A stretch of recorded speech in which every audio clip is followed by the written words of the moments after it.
Hey guys, I want to welcome you to the weekly Wednesday for the Financial Freedom newsletter, where every week, every Wednesday, we delve into something inspirational, motivational, something excerpt taken from the Financial Freedom weekly newsletter. Wherever you are, if you're listening on Spotify, on iTunes, Google, be sure to click the like, subscribe, share, comment. And without ado, let's get into the show. Welcome everybody to this week's podcast episode for the Financial Freedom Podcast. I'm your host, Dr. Christopher Liu. And as you know, I talk about 4 different types of freedom: time, financial, location, health freedom. In that light, I'm always scouring the globe looking for entrepreneurs, CEOs, looking to change the world through companies. And with that in mind, we have the CEO of Vegg, Harold Bollaci, and he's going to talk all about his company and really the impact of diet. I've devoted to eating 80% clean this year, and so it's going to be a great conversation. So, Harold, welcome. Thanks for having me, Doctor. It's a pleasure to be here. Appreciate the opportunity. Yeah. Like I said, I'm always interested in people doing things on the cutting edge with diet, meditation, all these different non-traditional methods. Tell us more about Vegg and how you got started. The Vegg is a 100% plant-based egg substitute. So in common vernacular, we're a vegan egg. We're a Vegg. We're 100% plant-based, and we offer 4 different products. And as I'm sure some of your listeners are aware, there's a bit of an egg shortage in the United States right now as a result of avian flu. And the cost of eggs is quite high. So the timing's perfect for people to make a transition to a vegan egg or a Vegg. And we've tried to come up with different products to meet the different needs of consumers. And our standalone, which is our scramble mix, has 20 grams of protein per serving. So for people who are health conscious, who are cholesterol conscious, but also interested in consuming more plant-based protein, it's a perfect mix, the Vegg Power Scramble. And that's our standalone. That's meant to replicate the scrambled egg. We have a yolk mix, which replicates an egg yolk. And it's fascinating. Chefs around the world use it for a handful of dishes, and it tastes and feels just like an egg yolk. Yeah. And we have our baking mix. As you know, when you cook with an egg, it's used as a binding agent. So rather than cracking an egg, you crack a Vegg into your brownie mix, and you accomplish the same thing. And you're not using an animal product in doing it. And then the 4th offering we have is a French toast mix. So if anyone's going to make French toast, rather than using regular eggs, use our Vegg French toast mix, and I think you'll be very happy with the outcome. Yeah. Well, interesting. We'll talk about actually your journey. How do you? A lot of people are aware of the terms vegan, and but how did plant-based living change your life? So I have a long history of dietary issues. I think a lot of Americans may. I was born without an esophagus. So I lived without an esophagus for 2 years. And when I was 2 years old, my doctors used part of my colon to create an esophagus for me. And prior to that, I was fed through a feeding tube. So I ate through a feeding tube for 2 years. And as I got older, I started having trouble digest foods. I frequently would aspirate food into my lungs in my sleep. If you've ever had a hamburger in your lungs, it hurts. And this was occurring for a long time. And as I got older, it was occurring more often. And I tried to change a lot of things. I tried to eat early. Eat dinner at 5:00. Yeah, it's great if you're not at work. So I started to eliminate animal products, noticed that my digestion improved, and it got to a point where I can't take in meats anymore. My body rejects them altogether. So it's helped with my sleep. It's helped with my digestion. I'm thankful I was never overweight, but it certainly hasn't hurt my body mass or my weight. It just feels good to eat clean. Uh-huh. Yeah. Which is interesting because, a lot of diseases, allergies, food allergies, autoimmune, even neurodegenerative diseases tied to diet, especially with all the processed foods we have.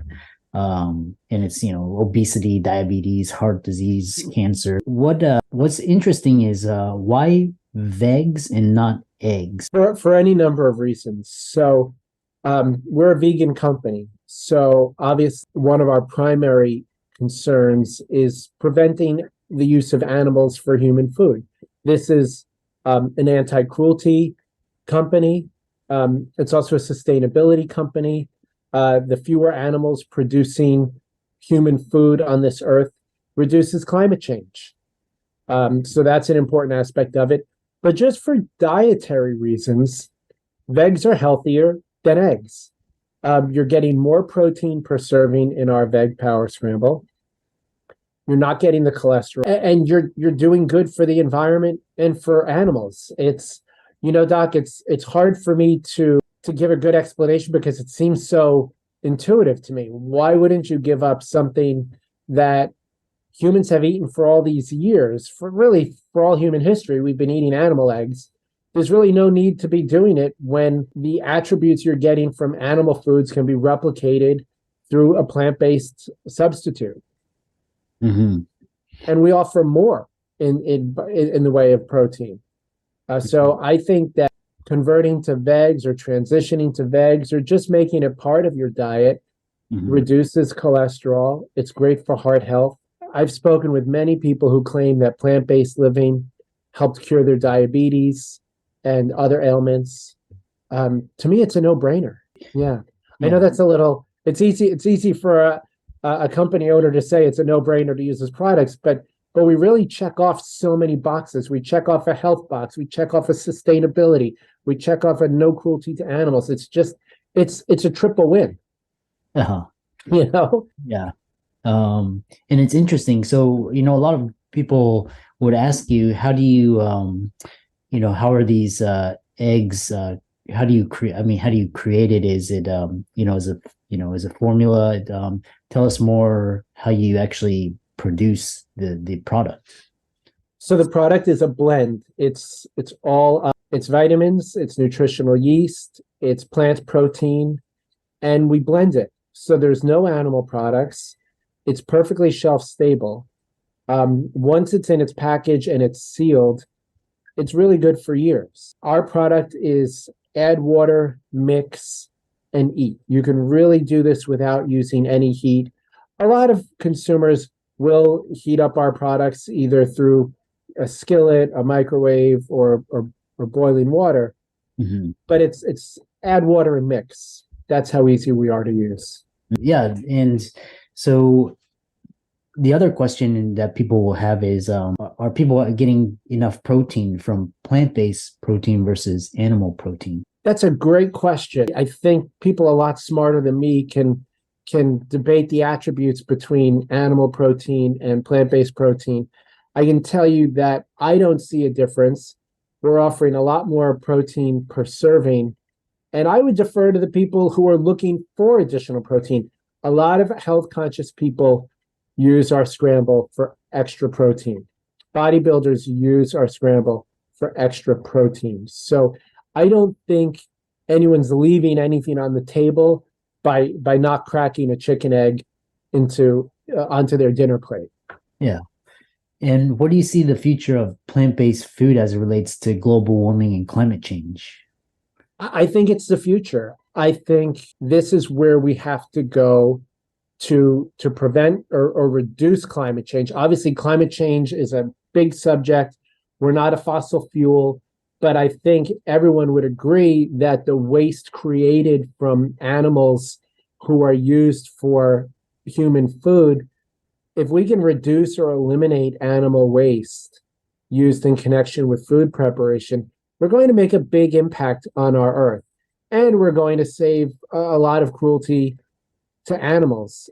It's just the future. The challenge is getting people's palates to adjust to not eating animal products. And for me, that's the biggest challenge as someone who's trying to convince consumers that this is a viable, reasonable, healthy alternative to a chicken egg or any egg for that matter. Mm-hmm. Yeah, a lot of people. I was reading an article on LinkedIn where it's talking about with the current policies and the regulations, especially after COVID, they're trying to reverse climate change. They say the ozone will be healed by the year 2040. How are you building awareness at the global and national level on plant-based food? How are we building awareness as far as reducing climate change, or just trying to convince people to eat plant-based food? Well, they're one and the same. It's part of our underlying message. It's part of our marketing. It's obviously a big part of our conversation today. So anyone who's running a plant-based company, I think, is an advocate for climate change. And it's part of all of our conversations. It's part of our marketing. And it's part of our approach and I'll call it our pitch to consumers and to retail buyers, that this is an important product that needs to be on shelves so that consumers have the option. And interestingly, the challenge for us as a consumer brand is, where do you put the Vegg in a grocery store? Eggs are in a refrigerated part of the grocery store. That's really expensive store space. Where do you put our product? Because they should be next to each other, but stores don't want to give up that space. So educating consumers and talking to influential people like yourself is part of our approach to just education. And we know that it takes time, but it'll happen. It will happen. Yeah. I mean, you made the commitment yourself. It's a new year, and you've committed to trying to do this to 80%. How many Americans did that this year? We just started, but usually, we'll see how the year goes, because I started it towards the end of the year, and try to build some momentum into the current year.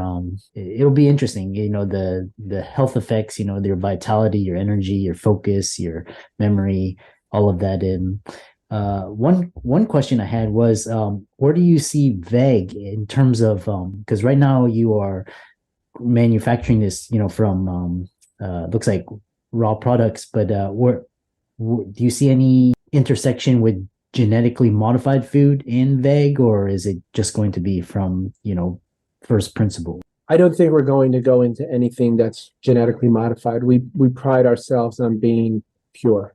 I mean, there's always innovation in food. We're constantly trying to come up with a better product. We're trying to get as close as we can to the real taste and texture of an egg. We're almost there. Our yolk mix is spot on. The challenge is with a scrambled egg, because there's no animal product in it. So you don't, when you have a Vegg power scramble, you're not getting that oily feeling that you're getting from a regular egg. Personally, I think that's okay. I think you do it once or twice and you overcome that resistance. So it just, one consumer at a time, one palate at a time. It's possible. Yeah. We'd love to see it in schools and in hospitals. I don't know how hospital nutritionists permit the amount of animal food that they offer to patients to be out there. Mm-hmm. The healthcare industry should be pioneering in plant-based eating. And I'm talking to a doctor, and you're laughing, or you're smiling a little bit, and I think you're acknowledging that it's a great place to start with healthcare. I was smiling because when you say healthcare innovation, in the past that used to be true, but now it's kind of like an oxymoron. Health, it's kind of healthcare is this legacy system. So yeah, sort of innovations, it's very small and it's very difficult. So, but you do make a good point in terms of diet, especially schools, and all of these education, healthcare, finance, transportation. All of these are legacy systems. They need to be changed and revamped. So They need to be modified because I think in this country we rely on legacy systems. To your point, our country isn't that old. A 25, 30, or 40-year legacy system in the course of human history is nothing. These should not be so hard to change. It's just we almost accept that, oh, this is just the way it's done. We're not going to do it any differently. And the challenge is, why not?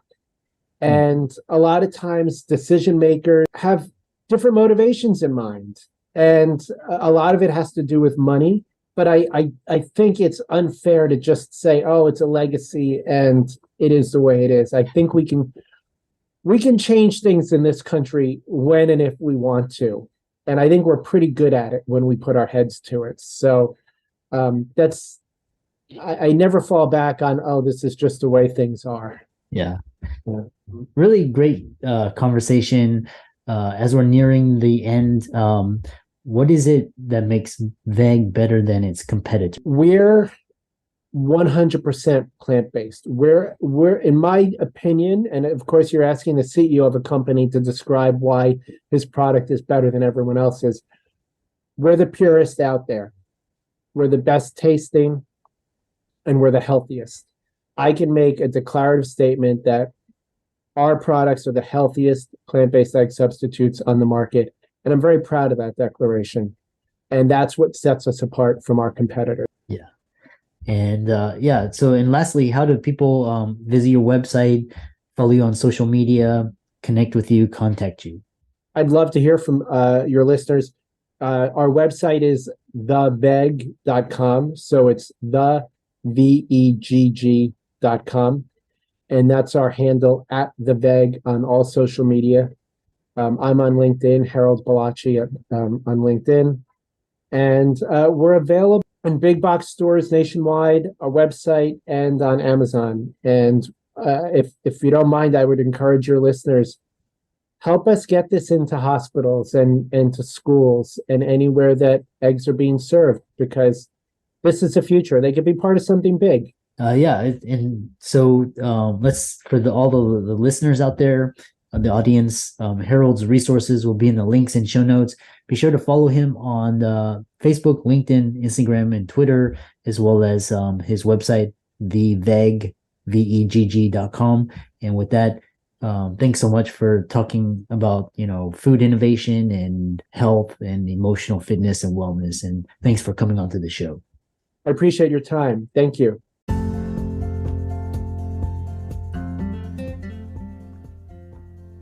I hope you really enjoyed that wonderful, inspirational, motivational piece. Again, wherever you are listening, if you liked it, be sure to like, comment, share, subscribe.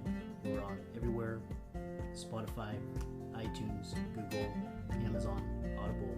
And without much ado, be sure to thank this show's sponsors, and we'll see you next week.